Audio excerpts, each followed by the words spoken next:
কি জানতে চাইতেছো? 3 বেলা খেতে পারো কিনা? পারি। তাহলে তুমি আমাকে বিয়ে করে ফেলো।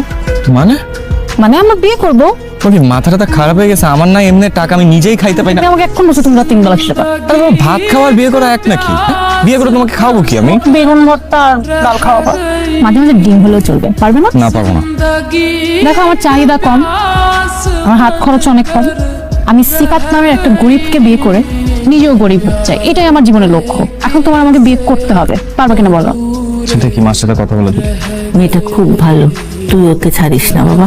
কিন্তু না, এতগুলো মানুষ আমার কাছে টাকা পায়, বাসা থেকে বেরোতে পারি না, পকেটে নেই টাকা, মানে এই অবস্থায় বিয়ে করবো এটা ঠিক হবে? অর্থশূন্য ছেলেদের কেউ পছন্দ করে না। এই মেয়েটা যে মেয়ে বুঝে তোর হাত ধরছে, ওরে তুই ফিরাই দিস না বাবা। সংসারে খরচ না। তোর বাপের পেনশনের টাকায় আমরা 3 জন যদি কোনো রকমে খেয়ে পরে বেঁচে থাকতে পারি, আরেকজনও পার।